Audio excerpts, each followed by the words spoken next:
This is my super dense and liquid cooled mini ITX build featuring the RTX 5080 FE and the 9800 X3D. But the star of the show is our CPU cooler, the Modultra LOBO. And if you're not familiar, the LOBO is a ultra premium CPU pump block assembly with a built-in DDC 4.2 pump and is perfect for small form factor builds, especially in a low profile environment. That's why we're using it inside the Lian Li A4 H2O. To see how well it performs, and spoiler alert, it's a bit more complicated than I expected.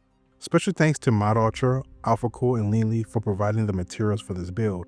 The A4 H2O is in collaboration between Lian Li and Dan case, released more than several years ago. Despite its age, it remains a very competent and accessible option for small form factor enthusiasts, especially in its 11-liter volume. It's hard to beat the appeal and practicality of this case, sleek, black and understated, with sharp corners and plenty of ventilated panels for airflow. The triple chamber design allows us to use 3-slot GPUs and a full 240mm AIO, or in this case a 240mm radiator. Aside from the custom loop, we're bringing the A4 into 2026 with a new PCIe 5.0 riser and a custom GPU offset mod for our 5080 FE. Our motherboard is the Asus Strix X870i. I chose this motherboard specifically for its 2-pin temperature sensor, a must-have to monitor our coolant, with a flow-through temperature sensor.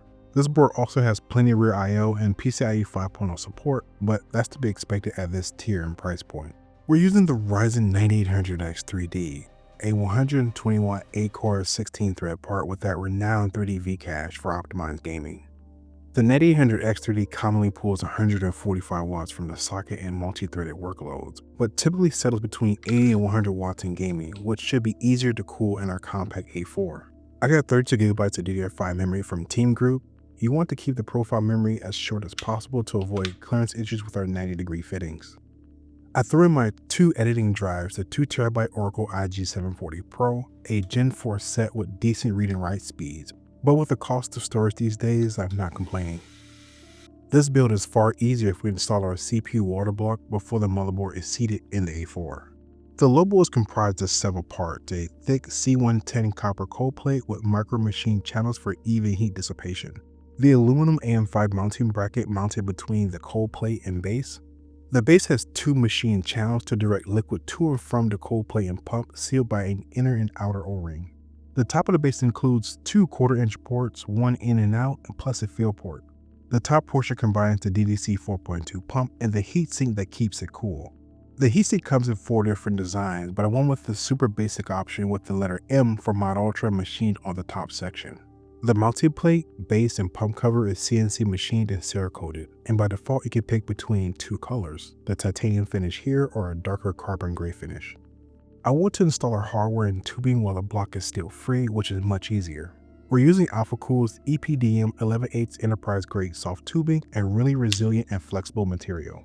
2 90-degree rotatable 1/4-inch 11/8 fittings, which on paper should fit perfectly, but I quickly discovered that the EPDM tubing is incredibly stiff with securing the collar over the barb.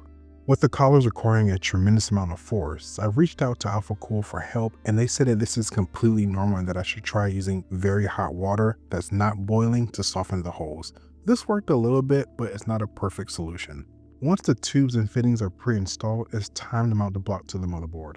To seat the LOBO, we have 4 M4 30mm long screws with 4 retention springs and black plastic standoffs.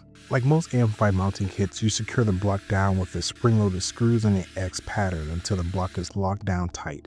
And oh boy, this motherboard is incredibly heavy and dense. Prepping our case, removing all panels, you can see all the space we have to work with, and it's not a lot. I want to begin with our Gen 5 riser and offset mod, replacing the stock Gen 4 assembly. Our offset kit includes 2 25mm M3 standoffs, replacing the set that comes with the case. I picked these up on Amazon and I will link them down in the description. In theory, these should provide additional clearance for heat evacuation through the center column between the GPU and case spine. FE cards really benefit from offset kits in small form factor cases, due to their cooler's dual flow-through design.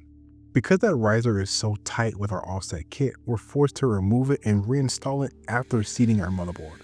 Also, the new riser doesn't have a riser lock, which would provide additional stability for our GPU, which really is important seeing that our card is hanging upside down. 3 points of support is really recommended. We slide the 5080 into the chassis through the front cutout of the case, an almost impossible feat if we had to install the car through the side directly. The Alphacool HPE20 is our radiator of choice. It's a super slim radiator with 2 1/4-inch ports with a maximum thickness of 20 millimeters. I went this route simply because I wanted to use dual Fantax T30 fans to pull the warm air from that GPU compartment. Unfortunately, during my pre-testing, the 5080 essentially cooked our radiator to crazy high temperatures. I'm talking 75 degrees on our CPU after a couple of minutes in Cyberpunk 2077 and 1440p. By going top intake, we were able to cut that down drastically, and in some cases by double-digit margins. We used 2 additional 90-degree fittings on the radiator with our 2-pin 1/4-inch threaded temperature sensor. For our power supply, Lian Li sent over their SP1000, a tiny SFX unit rated at 1000 watts with an 80+ platinum certification. I wanted a clean black look through the PSG bracket, so I used some black vinyl to conceal the rear sticker. To continue that blacked out theme, I went with the black custom cables from Mod DIY. Cable management is tight but not impossible. I found it easier to route the CPU cables underneath the motherboard. To complete our loop, we have a 1/4-inch Alphacool HF quick release coupling. The sole purpose of this is to fill and drain the loop with the external pump, an otherwise daunting task of filling the loop manually. The couplings are made of a black plastic but feels really solid. You do lose a tiny amount of cooling when disconnecting it, but not enough to worry about. Using Alphacool as Tech Protect coolant, I let the loop cycle at different speeds for an hour or so, being sure to tilt it occasionally to dislodge any air pockets. After that, the build is basically complete.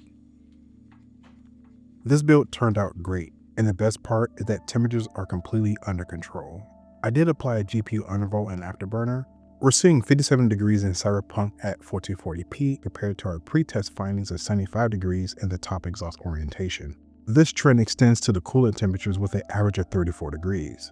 Memory temperatures also improved drastically, dropping 13 degrees along with the motherboard VRMs. While the system overall is cooler, we do see a 4-degree increase on the GPU, and another 6-degree increase in firmware, a compromise I believe is completely justified. There was also a 5-degree difference in Cinebench R26, but that's because the GPU wasn't active. Noise is also great. With the fans locked to 1000 RPM, the system hovers around 40 to 43 decibels.